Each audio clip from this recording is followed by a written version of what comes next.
அனைவருக்கும் வணக்கம். இந்த வீடியோவில் 5ஆம் வகுப்பு தமிழ் பருவம் 1 இயல் 1ல் அறிவு நிலா இதற்குரிய உரைநடை தான் பார்க்க போகிறோம். இதற்குரிய உரைநடை அண்ட் புக் பேக் ஆன்சர் அனைத்தையுமே பார்த்துடலாம். ஏற்கனவே முந்தைய வீடியோவில் பார்த்தீங்கன்னா செய்யுள் பார்த்தாச்சு. இப்போ இந்த அறிவு நிலா உரைநடையை பார்த்துடலாம். இந்த உரைநடையில் என்ன கொடுத்துருக்காங்கன்னா, கவி, நிலா, தன்மதி, அழகன் மூவரும் விளையாடி கொண்டிருந்தனர். வெளியே சென்றிருந்த தாத்தாவும் பாட்டியும் வீட்டுக்குள் நுழைந்தார்கள். அவர்களை கண்டதும் மூவரும் மகிழ்ச்சியுடன் ஓடி வந்தனர். இன்று ஒரு புதிர் போட்டு விளையாடலாம் என்று பாட்டி கூறியிருந்தார். அதனால்தான் மூவருக்கும் இவ்வளவு மகிழ்ச்சி. மூவரும் தாத்தா பாட்டியின் முன்பு அமர்ந்து கொண்டனர். நான் சில விதிமுறைகளை சொல்வேன், அதன்படி நடந்து கொள்ள வேண்டும் என்றார் பாட்டி. சரி என்று மூவரும் ஆர்வத்துடன் தலையை ஆட்டினர். தாத்தா பாட்டி புதிர் போட்டுதாங்க. அந்த புதிருக்கு விடைகள் சொல்லதான் இந்த மூவரும் ஆர்வத்துடன் மகிழ்ச்சியுடன் தாத்தா பாட்டி முன்னாடி உட்கார்ந்துருக்காங்க. அது என்ன புதிர் அப்படிங்கிறத பார்க்கலாம். அதற்கான விதிமுறை என்ன சொல்லியிருக்காங்கன்னா, ஒவ்வொருவருக்கும் ஒரு புதிரை போடுவேன். அதற்கான விடைகளை அவரவர் தான் கூற வேண்டும். தெரியவில்லை என்றால் தெரிந்தவர் விடை கூறலாம். இப்போது முதல் புதிர் அழகனுக்கு சொல்கிறாங்க. என்ன புதிர்னு பாருங்கள். எங்கே பதில் சொல் பார்க்கலாம் என்றார் பாட்டி. மேலும் என்ன புதிர் சொல்கிறாங்கன்னு பாருங்கள். அது உனக்கு சொந்தமானது, ஆனால் மற்றவர்கள்தான் அதை அதிகம் பயன்படுத்துவார்கள். அது என்ன?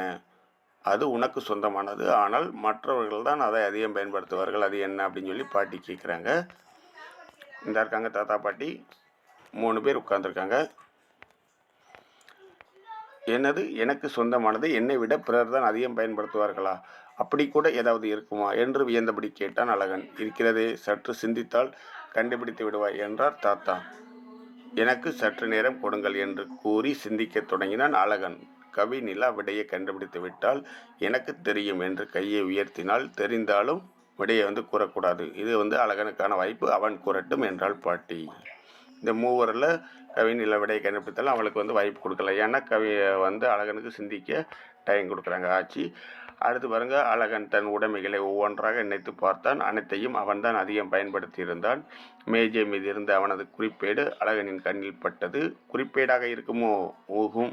அதுவும் இல்லையே என்று நினைத்து கொண்டிருந்த போதே சற்றென்று அதற்கான விடை அவன் மனதில் பளிச்சிட்டது. ஆகா, எனது பெயர் தானே அதன் விடை. அதைத்தான் என்னை விட அதிகம் பயன்படுத்தி என்னை அழைக்கிறார்கள் என்றான் அழகன். அழகன் கண்டுபிடித்து விட்டான். பாராட்டுகள் அழகா என்று முதுகில் தட்டி கொடுத்தார் பாட்டி. இப்போ முதல் கேள்விக்கு அழகன் பதில் சொல்லிட்டான். பாட்டி தட்டி கொடுத்து அவன் வரவேற்பு கொடுக்காங்க. அடுத்து பாருங்க.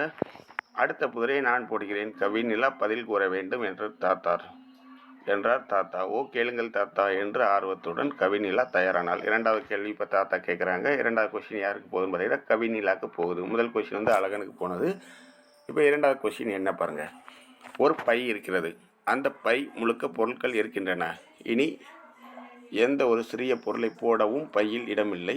அந்த பையில் நீ ஒன்றை போட வேண்டும். ஆனால் பையில் சிறிது கூட எடை கூடக்கூடாது. நீ எதை போடுவாய் என்றார் தாத்தா. ஓ, எனக்கு கடினமான புதிரை கேட்டுவிட்டீர்கள் தாத்தா என்று செல்லமாக சினுங்கினாள் கவிநிலா. ஆனாலும் கண்டுபிடித்து விடுவேன் என்று கூறி சற்று சிந்தித்தால் பிறகு அந்த பையில் சிறு ஓட்டை ஒன்றை போடுவேன் என்றார் கவிநிலா.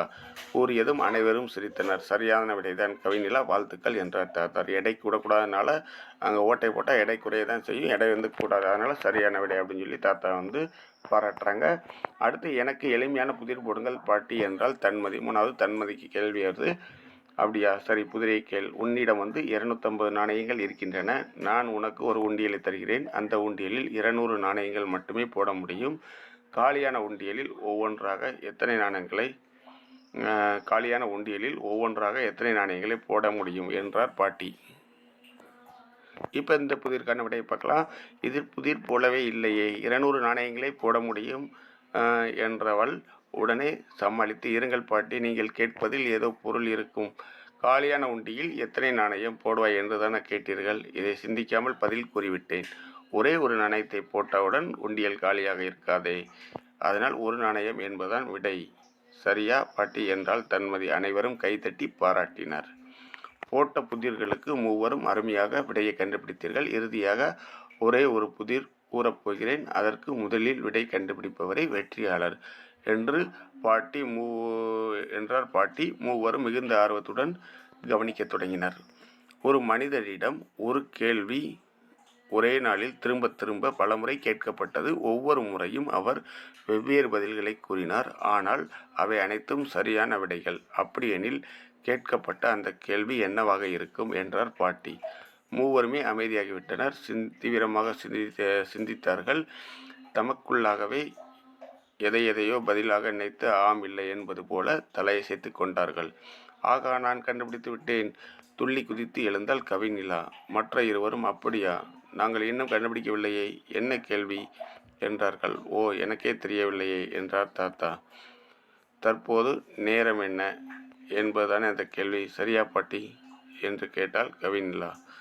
சரியாகவும் விரைவாகவும் கண்டுபிடித்து விட்டாயே, நீ கவிநிலா அல்ல, அறிவு நிலா என்றார் பாட்டி. எங்களுக்கும் இது தோன்றாமல் போய்விட்டதே. சரியான கேள்விதான் இல்லை. சரியான கேள்விதான் இல்லை, சரியான பதில்தான் என்றால் தன்மதி அழகன். சிரித்தபடி வாழ்த்து கூறினால். அனைவரின் பாராட்டு மலையிலும் நினைந்தால் கவிநிலா. இப்போ இந்த பாடம் ஃபுல்லாக பார்த்து முடிச்சாச்சு. இது புதிரை பற்றிய ஒரு பாடம். அடுத்து மதிப்பீடு வினாக்கான விடைகளை பார்த்தலாம். படிப்போம், சிந்திப்போம், எழுதுவோம். இதில் சரியான விடையை தெரிவு செய்து எழுதுக. தற்போதைய சொல்லுக்குரிய பொருள் இப்பொழுது. குறிப்பேடு என்ற சொல்லை பிரித்தெழுத கிடைப்பது குறிப்பு கூட்டல் ஏடு. எதையோ என்ற சொல்லை பிரித்தெழுத கிடைப்பது எதை கூட்டல் எதையோ. அடுத்து அமைதி கூட்டல் ஆகி என்பதை சேர்த்தெழுத கிடைக்கும் சொல் அமைதி ஆகி. திரும்ப கூட்டல் திரும்ப என்பதனை சேர்த்தெழுத கிடைக்கும் சொல் திரும்ப இத்து வரும். அடுத்து வினாக்களுக்கு விடையளிக்க கொடுத்துருக்காங்க. 2 மார்க் கொஸ்டின். கவிநிலா, தன்மதி, அழகன் மூவரும் தாத்தா பாட்டியை கண்டதும் ஏன் மகிழ்ந்தனர்? இதற்கு விடை என்ன எழுதலான்னு பார்த்தீங்கன்னா,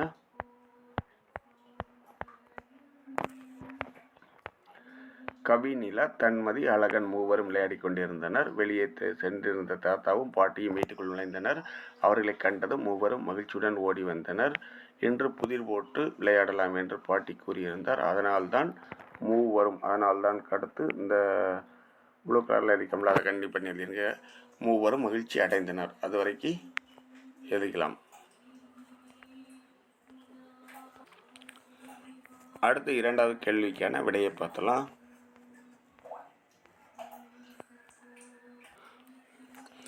இரண்டு புதிர்களுக்கு விடையளித்தவர் யார்? இதற்கு இரண்டு புதிர்களுக்கு விடையளித்தவர் கவிநிலா. அந்த யாரை எடுத்துட்டு கவிநிலா அப்படின்னு கொடுத்துடலாம் ஆன்சர். அடுத்து மூன்றாவது கேள்வி. புதிர்களுக்கு விடையளிக்க பாட்டிக்குரிய விதிமுறைகள் யாவை? இதற்கு ஆன்சர் எப்படி இருந்ததுன்னா, புதிர்களுக்கு விடையளிக்க பாட்டிக்குரிய விதிமுறைகள் அப்படின்னு எழுதிட்டு அதற்கு கீழே பார்த்தீங்கன்னா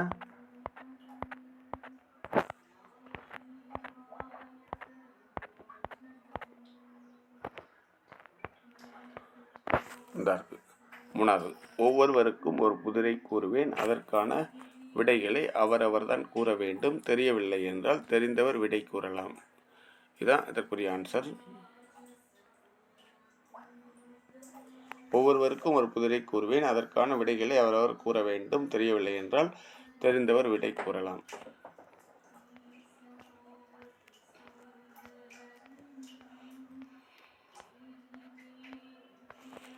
நீங்கள் இந்த புதிர்களுக்கு விடையளிக்க பாட்டிக்குரிய விதிமுறைகள் அப்படின்னு எழுதிட்டு அது கீழே எழுதிக்கலாம். அடுத்து, காலியான உண்டியலில் ஒரே ஒரு நாணயத்தை தான் போட முடியும் என்று தன்மதி ஏன் கூறினாள்? இதற்கான ஆன்சர் என்ன எழுதிக்கலான்னு பார்த்தீங்கன்னா, ஒரே ஒரு நாணயத்தை போட்டவுடன் உண்டியல் காலியாக இருக்காதே, அதனால்தான் ஒரு நாணயம் என்பதுதான் விடை. சரியா பாட்டி என்றால் தன்மதி. அனைவரும் கைதட்டி பாராட்டினார். இதுதான் 4வது கொஸ்டினுக்குரிய ஆன்சர். அடுத்து, பின்வரும் பாடப்பகுதியை உரிய ஒழிப்புடன் பொருள் விளங்கவும் விரைவாகவும் படித்து காட்டுக. அடுத்த புதிரை நான் போடுகிறேன். கவிநிலா பதில் கூற வேண்டும் என்றார் தாத்தா. ஓ, கேளுங்கள் தாத்தா என்று ஆர்வத்துடன் கவிநிலா தயாரானாள். ஒரு பை இருக்கிறது. அந்த பை முழுக்க பொருட்கள் இருக்கின்றன.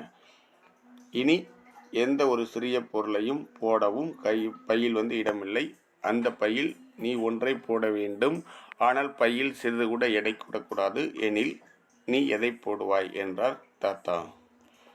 ஓ, எனக்கு கடினமான புதிரை போட்டு கேட்டுவிட்டீர்கள் தாத்தா என்று செல்லமாக சினிங்கினாள் கவிநிலா. ஆனாலும் கண்டுபிடித்து விடுவேன் என்று கூறி சற்று சிந்தித்தாள். பிறகு அந்த பையில் சிறு ஓட்டை ஒன்றை போடுவேன் என்று கவிநிலா கூறியதும் அனைவரும் சிரித்தனர். சரியான விடைதான். சரியான விடைதான் கவிநிலா, வாழ்த்து என்றார் தாத்தா. இப்போ படித்த பகுதியின் மைய கருத்தை ஓரிரு வரிகளில் உங்கள் சொந்த நடையில் எழுதுக அப்படின்னு கொடுத்துட்டாங்க. நம் முன்னோர்கள் கூறும் விடுகதைகளும் புதிர்களும் நம் சிந்தனைக்கு உரமாகவும் அறிவுக்கு வளமாகவும் விளங்கும் என்பதில் ஐயமில்லை அப்படின்னு சொல்லி இந்த மைய கருத்தை கூட நீங்கள் எழுதிக்கலாம். இதை தவிர உங்களுக்கு எதுவும் மைய கருத்து புலப்பட்டதுன்னா அதை கூட எழுதலாம். இது உங்களுக்கு நல்லா இருந்தால் இதை எழுதிக்கோங்க. அடுத்து வண்ணமிடப்பட்ட சொற்களை சொல்ல கேட்டு எழுதுக. வண்ணமிடப்பட்ட சொற்கள் என்ன அப்படின்னு பார்த்தீங்கன்னா, இந்த பின்வரும் பாடப்பகுதியை உரிய ஒழிப்புடன் பொருள் விளங்கவும் விரைவாகவும் படித்து காட்டு அப்படின்னு கொடுத்துருக்காங்கல்ல. அதில் நமக்கு ரெட் கலரில் கேளுங்கள், தயாரானால், பொருட்கள், இடமில்லை, இதை வண்ணமிடப்பட்ட சொற்கள். இதைத்தான் இங்கே எழுதணும். கேளுங்கள், இடமில்லை, போடுவேன், தயாரானால், சிரிங்கினால், சிரித்தனர், பொருட்கள், சிந்தித்தால், வாழ்த்து. அவ்வளோதான். 2ஆம் பாடம் நம்ம கம்ப்ளீட்டாக முடிச்சாச்சு. இயல் 1ல் 3வது லெசன் பார்த்தீங்கன்னா என்ன சத்தம். இது துணை பாடமாக கொடுத்துருக்காங்க. இதற்குரிய விடைகளை நெக்ஸ்ட் வீடியோ பார்த்துடலாம். வீடியோ கண்டிப்பாக பார்த்துட்டு வாங்க.